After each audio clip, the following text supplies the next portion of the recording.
Now, about 1 in 3 workers in this province have been affected by the pandemic. Their hours have been cut or they've lost their jobs altogether. And as we've been hearing all morning long, that has put an enormous amount of pressure on local food banks. Christina Richardson turned to the North York Harvest Food Bank right after she lost her job. Our own Mary Weens caught up with her as she was waiting in line for food. I started a few months ago. I saw a bunch of people lined up, so I stuck my neck out and I decided to reach out. And it was a great opportunity given this pandemic and everything we've been going through. Tell me about that moment. You were passing by? I was passing by with my son, and to be honest, times were a little rough because it's been. So I decided to grab a box and some food, and I've been coming back every 2 weeks since. Loyal? Very loyal I am.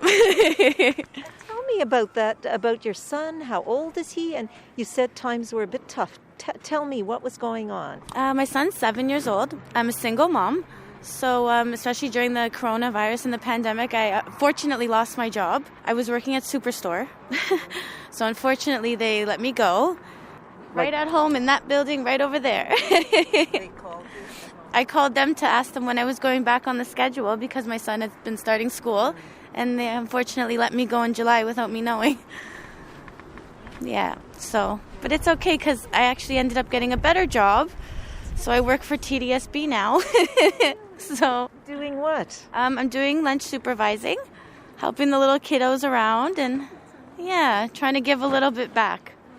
And tell me a little bit about what you've got in your buggy here. Well, I haven't looked per se just yet, but I know I have a box of fun stuff. I call it the magic box, me and my son, because we always love opening it up, and it's always like, oh, Mommy, my favorite stuff. Because it's pre-packed, you don't know what's in it. Yeah, and we have some chicken, which my son loves. We got some goodies in here. Oh, we got some the soup, the ABC soup, pasta soup. Does he love that? He does like that because he's a little hungry hippo. And I believe they usually always fill greatness in here with like rice. I needed rice. Oh, nice. Rice and tuna and wonderful cans of beans because it's getting cold outside. And some deodorant for my son because he's growing into be a little man. So they always actually do. I notice every food bank visit is always different, and they're always preparing a lot of very essential stuff for us. So I can't be more grateful and blessed than I am. Wow. And tell me a little bit about the chicken. You said your son loves it. What do you like making? We do shake and bake together. We do shake and bake where he prepares it in the plastic. Oh, sorry. I'll fix that after. He prepares it in the plastic and he does the little shake. We have a shake and bake song. And what then is it? Shake it and bake it and shake it and bake it. And we do the little like chicken dance. So that's kind of fun. And then I started cooking with cranberries. Tell me about the cranberries. When you say cooking with, just a sauce on the side or what? Yeah, I'll open up the can of cranberry sauce and I'll top it over the chicken and then I'll bake it in the oven. And it smells like Thanksgiving and it's just wonderful. It's very tasty. And what will you be doing for Christmas that's special with your son? We make everything. So we'll do some chicken, we'll do a little ham. I'm not big on the turkey because it's just me and him, so that's too much food. But we do vegetables and we'll do mashed potatoes. He loves baking, so we bake sugar cookies. We do that together, yeah. Does he have a favorite shape? No, but I surprise him with hearts. I try to do my best as hearts. I want to try snowmen this year because we can roll it and I have an idea. So I'm going to try to do something different.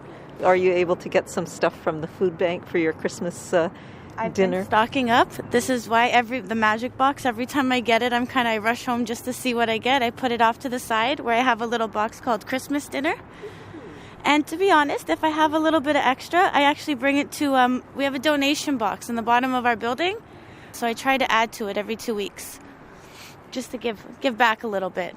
You've had an incredible year, haven't you? I'd say a blessing in disguise. No complaints. If anything, it's been room for growth, learning, and it's brought everyone, I think, a little closer together. How would you describe the role of the food bank in all of this for you? To be honest, I've never seen anyone strive or work so hard to give to others without anything in return.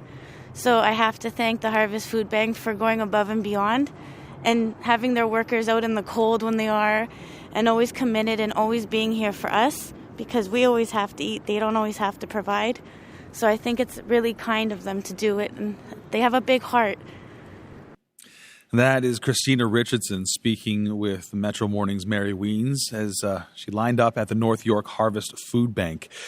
Anything that can get more of that song sang, Shake It and Bake It. I mean, really, that's so great. What a great activity they could do together, and the sugar cookie hearts being made, and that she calls it the magic box, this box that she gets so that enables her to complement what she's already got. Christina is right about all those big hearts in this city. The need to help is great this year. Twice as many people have turned to food banks since the pandemic started, and it's still time to get your donations matched. For more information about how you can help, go to cbc.ca/SOTS,